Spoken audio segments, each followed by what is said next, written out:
Good morning, my name is Pippa Jones. I'm the founder and director of Create Gloucestershire. I'm here today to share some of the learning from Create Gloucestershire over the last 11 years in order to support and contribute to your thinking around the future of arts in Somerset. It's particularly pertinent to be talking to Somerset because in many ways you were critical to the setting up of Create Gloucestershire, but I'll come back to that in a minute. So last week I was talking to a friend who's a scientist, saying that as a sector, the science sector is having to rethink the science of doing science due to the changes post-Brexit in funding, but also in how the science sector is organised. In many ways, that's the mission of Create Gloucestershire, is to rethink the art of doing art.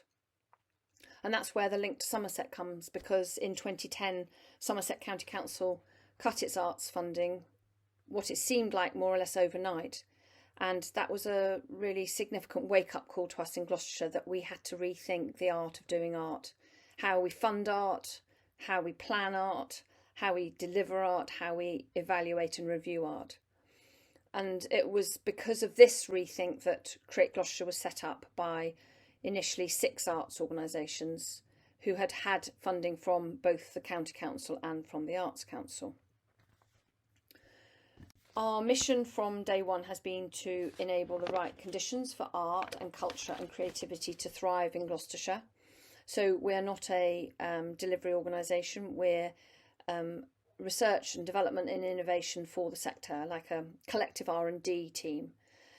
Gloucestershire County Council gave us 3 years to exit from their funding, which enabled us to think outside the box, to think how we could work differently in order to ensure that there was art and culture every day for everyone in Gloucestershire. So what started off as 6 arts organisation has now grown to a much, much larger network that includes individual artists, collectives, big organisations that you will have heard of, to small independent collectives that are still growing and developing. And cross art form, cross geography, includes libraries and galleries as well as those in the arts sector. So a really varied, diverse, collaborative network. And our job together is, despite all those differences in terms of our organisations and individuals in the network, a shared vision, which is to work together so that art and culture and creativity can be every day for everyone in Gloucestershire. And the big full stop on that slide is exactly what it's meant to be, a big full stop. We're not interested in doing art, culture and creativity in order to grow community cohesion or support health and well-being, although that does happen. That is one of the outcomes from engagement in art and culture. But that's not our primary focus. Our primary belief is that art and culture is fundamental to being human, and it brings something in communities and in individuals that other services don't bring. And 12 years ago, it was probably artists who would be saying that. The really encouraging thing in 2022 is that there are now a range of other people who've joined our network who are not in the arts and cultural sector, who might be in housing or health or education or community, in community groups, as this quote shows, who are starting to describe what it is that creativity brings that their services don't bring, and wanting to work increasingly in partnership with us to bring art and culture to people who currently are not engaged actively with it. So this slide is really just reinforcing this sense that we have that being human is to be creative. These are cave paintings from nearly 20,000 years ago in France near the Ardèche. People on the brink of survival, making marks with their hands using clay and charcoal. I think it's a fantastic sense of energy and this is me, this is who I am, this is what I'm about, comes out so strongly in that slide. And in many ways that's the thread that we're trying to hold on to and grow in Gloucestershire. And it's not necessarily easy. If you scroll back 10, 11 years, this was in many ways what we were facing. So a fragmented sector, lots of small, medium enterprises. There wasn't an overarching strategy. Artists were absent from public policy making, from investment strategies.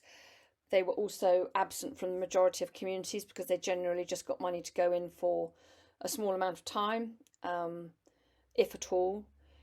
There was a centralised single arts development officer, and broadly speaking, the sector was dependent on one or two funders with relatively short-term project-based funding. So the capacity for artists to be artists in communities was very limited, and in a sense they were then missing from communities and therefore not valued, understood, welcomed in the way that we wanted them to be and knew they could be. So our strategy, first of all, was to diversify the supply, because as we often say in Create Gloucestershire, you can't be what you can't see. So we knew we needed to diversify who was providing arts and culture across the board. Who were the artists, who were the producers, the programmers, the fundraisers, the marketing people. We knew we needed to get different people into the sector, and if we did that, we were really confident we could grow and diversify demand. So broadly speaking, the audiences for art and culture would have been white, middle class, middle-aged, and from a specific socio-economic group. And that meant that our mission to kind of reach everybody with an arts and cultural offer we had to really diversify who was demanding arts and culture. And we were, again, fairly sure that if we could set up this virtuous circle with a different supply and therefore different people demanding it, we would attract and draw in new investors, new advocates for arts and culture, and that would drive a new circle of more funding for artists, therefore more artists in communities, more communities wanting art and culture, and more funders and advocates, investors responding. So that was the circle that we knew we wanted to start to set up.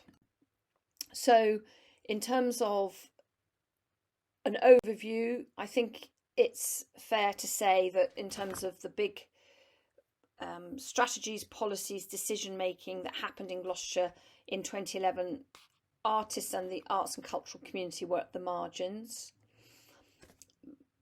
Create Gloucestershire has given a single policy voice, a single organisation that can go to a lot of the strategic meetings. And so in 2021, particularly as a result of the upheaval of COVID, we are now at the table in a lot of the big decision-making groups in Gloucestershire. And our vision is that in the next 10 years we'll be there and co-producing some really sustainable, creative, long-term solutions to the massive challenges that we're facing globally and on the ground in the many communities that we particularly care about. So this 20-year journey is the time that it seems to take to move a sector from being seen and understood in one way to being at the part of the fabric that makes decisions and plans things in Gloucestershire. We're not there yet, but we're heading in the right direction. So the first 10 years has been proving that art and culture and creativity brings something that nobody else does to the table, to the conversation, to the communities and the lives of people we work with. And the next 10 years, we hope, will be embedding that as business as usual. So that's where we're hoping to prioritise our activity in the next 10 years. So that won't be us doing it, it will be our network doing it. So we're very much there to support and enable our network to grow and to diversify and to work in different ways in different communities, to do art in a different way. But we're remaining as the catalyst, as the R&D team behind that change, not actually growing ourselves in terms of delivering any of that activity. So these in more detail are the specific 5 things that Create Gloucestershire does. So everything starts with number 1, and that doesn't sound particularly radical or dramatic, but spending time connecting, convening and brokering artists, and by artists I mean creatives, with others in Gloucestershire. So artists with doctors, artists with teachers, artists with the DWP, artists with community leaders, whatever it might be, we're always looking to connect and convene the arts and cultural sector with the other civic, statutory and private sectors in Gloucestershire. And those connections and those conversations always lead to some great new ideas. The what ifs. What if we? And that is where our next activity, which is to de-risk research and innovation. So it's one thing to have an idea, it's another thing to work out if that idea has legs and can stand up. So there's very little research and development money in individual organisations, let alone freelance artists. So Create Gloucestershire takes on board fundraising collectively to have some funding to try out new things, and we then work alongside people in our network but also others to design a prototype to test out proof of concept. What and how might this work? What does it look like? And we then incubate ideas that are successful, kind of dump the ones that aren't, and critically share the learning in order to grow the investment and to hook other people into the conversation, which then starts another cycle of connection and convening. So those 5 things have an order, but they are also in a circle. They feed into each other. And we have what we call collaboratories, which is, as it says, places to test, laboratories, but they're collaborative. So none of this is done in isolation by one organisation or by one sector. So Create Health is our partnership work between the arts and cultural sector and health, public health and the NHS. Create Education is our work in schools and in HE and FE. Create Leaders is our programme of work in partnership with Nowhere to really understand how we can diversify how the arts and cultural sector is led, who does it and how they do it. So I haven't got time to go through in detail all of those strands of work, but I'm just going to flag a couple because I think that's a way of drilling down into a little bit more detail, particularly about how we work. So this is one of our programmes, our collaboratory is called Create Talent, and it was a partnership with the Department for Work and Pensions just after COVID to give young people paid employment in the creative industries. It wasn't just the creative industries, but our programme was.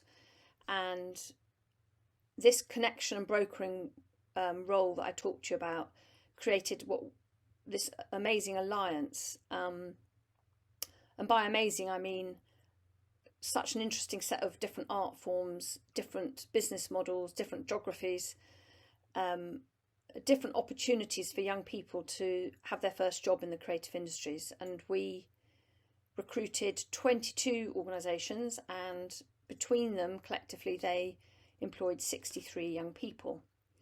So our job was to take on the admin and the organising, so that organisations, some of in this list are very small one-person bands, didn't have to do that. And we also, because we were the coordinator, were able to get young people together. Even though they were working in one organisation, we had events and opportunities for them to network and to develop as a group. So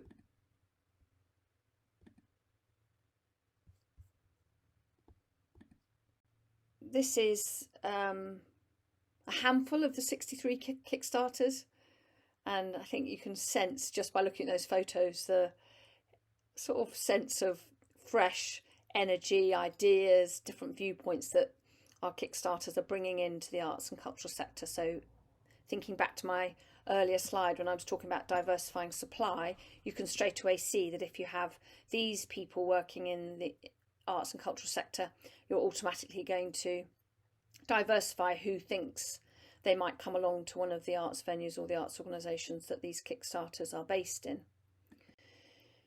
So great outcomes for young people. 58 completed that 6-month placement. 19 have gone on to work with the organisation or gone on to other employment or university and college. So great news for those young people, great news for the sector to have that fresh talent, and also great news for us in terms of this new partnership that we have grown with DWP. So again, coming back to my earlier slide, a new investor advocate for arts and culture, identified, nurtured, and wanting to work with us moving forward to continue to kind of grow that opportunity for young people.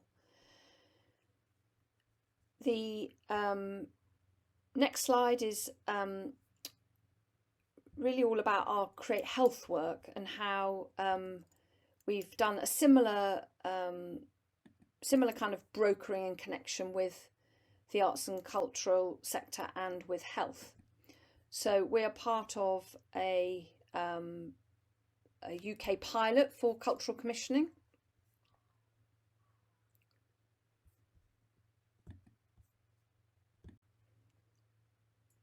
So this is our arts and health work.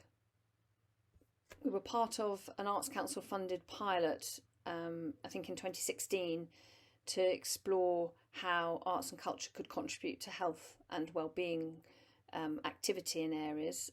We were one of 3 pilots, and we used that platform to secure funding for 9 test pilots from the NHS in Gloucestershire, who've been fantastic partners in this journey with us, and explored with them what and how art could contribute to health and well-being.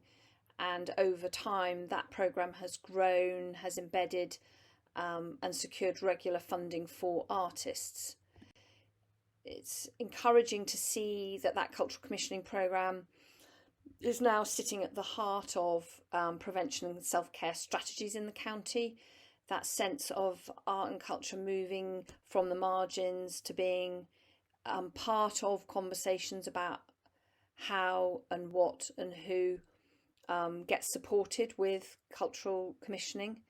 And that's a piece of work that we hope will continue moving forward, because it's a fantastic opportunity for artists to reach people who they might not otherwise engage with. It's also a fantastic opportunity for the arts and cultural sector to understand the priorities and the constraints of the NHS at this moment in time, and what we can do to support and complement and enrich the offer that they have across the county. That sense, again, the reason for showing this slide is to, as with the DWP, show how our advocates and investors are diversifying from 2011, when it was primarily Arts Council and County Council, to now include health partners and DWP. So that sense of us brokering initial conversations that then lead to tests, that then lead to a co-produced approach to working with people across the sector in Gloucestershire, that feels really exciting and has a lot of potential, particularly as we move forward. Our place-based alliances, something that provides the anchor for our collaboratory work. So while we might be talking about an arts and health programme, we always root it in the real day-to-day experiences of people living in Gloucestershire, and structure that, the infrastructure for that, the architecture for that is our local place-based alliances. In this case, our first, which was in Matson, which is a housing, an area of social housing just outside Gloucester, on the outskirts of Gloucester City, and it includes Matson, Robinswood and White City as a electoral ward. And a group of residents and teachers and people from the social housing provider, from the church, from community centres, came together around a question about how we could make Matson a more creative place for people to live and work. A positively framed invitation to understand the assets, the opportunity, the extraordinary relationships of support that existed in that community, and focusing on that rather than the problems, the deprivations, the disadvantage, the lack of opportunity, and framing the invitation in a positive way, not foregrounding arts and culture but foregrounding creativity, seemed to be a good way of starting a conversation in a place that had little or no cultural arts infrastructure, until one of our partners, Striker Light, started working there and drawing people into a new conversation. And this is a visit that Nick Sirota made a few years ago, and when I look at that picture, I reckon there's about 50% of the people in that picture who are in the arts and cultural sector and 50% who aren't. But that sense of people working together to make the most of what that community has, and to reimagine what it could be like, and the role that artists are playing in that is really inspiring and encouraging. This next slide gives you a sort of a sense of the energy in that community. You won't be able to read all the details, but it's basically the different partners in Matson, what they've been doing over the last few years. And it slightly reminds me of that first slide with the handprints in the cave painting in the Ardèche 20,000 years ago. It's this sense of people wanting to have a voice, wanting to make their mark and say, this is who we are, this is what we're all about, and doing it with great gusto and a sense of optimism and positivity, which is fantastic. So inspired by that, we have set up another place-based alliance in a market town called Cam and Dursley, quite different to Matson, not sort of in a rural area. Similar conversation starter. How do we work together to make this place more creative, more fun, more interesting to live in, work in, play in? And that group has now been meeting just before COVID for nearly 3 years, and really starting to, like Culture Matson, secure local investment and local resources for art and culture in a whole range of different environments. And moving on from Cam and Dursley, we're currently recruiting for our next place-based alliance for our Creative Catalyst role, and that will be in the Forest of Dean. Slightly different to Matson and Cam and Dursley, because that's what the place demanded, required, offered up to us. So this isn't a one-size-fits-all approach. It's an approach which starts by listening to what matters to a place, to what matters to the people in that place, understanding where the energy might be with a energy mapping process that we use, understanding what assets there are, understanding where and how we might be able to build on those to make something new happen, something visionary and progressive, rather than something which focuses on the problems and the deprivation, the gaps. So I think what's emerging from our work, and the final slide I want to share with you today, is what doing art in a new way might look like in terms of the infrastructure. Because as I've made clear, Create Gloucestershire isn't a delivery organisation. We're more a step removed, working out the art of doing art and designing an imagination infrastructure, if you like. What's the infrastructure that you need to help people imagine a new future, to notice what and how things are now, to be able to then work out together a different way, a better way moving forward. And this slide, I think, is showing what we think is the way that we reckon works best for that. So on the left hand side, there's a centralised model, which in a sense is where the arts and cultural sector was in Gloucestershire 10 years ago, when we had a central arts development officer, organisations that they funded, but everything kind of looking into the centre, because that's where the resources were. Then in the middle, there's what's often called a hub and spoke model, where you might decentralise and have maybe a district-based model. So you might have a district lead, but again, you can see that's not as connected as the model on the right-hand side, which is distributed. In other words, connected across a range of different points, rather than all coming into a single point. And that feels to us the least vulnerable to attack, feels the most resilient. It feels the most appropriate for a sector that has a huge richness in its diversity, its specificness, its smallness. We feel that that approach plays to the strengths of place, it plays to the strengths of arts and cultural organisations scattered across the county, but connected, working together, able to link up with each other independently rather than relying on a central or decentralised model.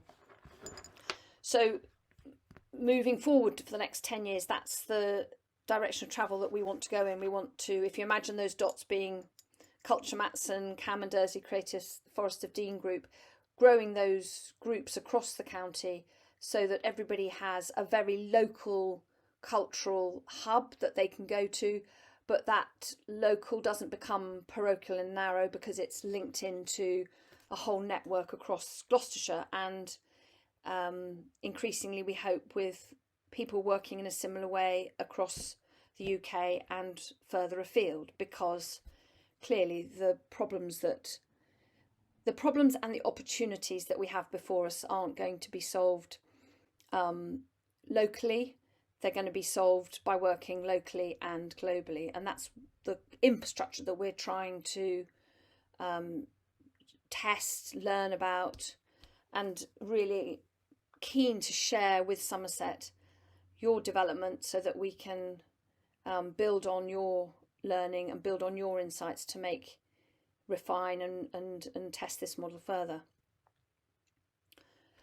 The last slide is questions, but of course there won't be questions because I've had to pre-record this because the recording on the day itself didn't work. So thank you for your time, and do get in touch if there's anything that you'd like to know more about, or any questions or insights that you have to share. It's always a great pleasure to hear from anybody.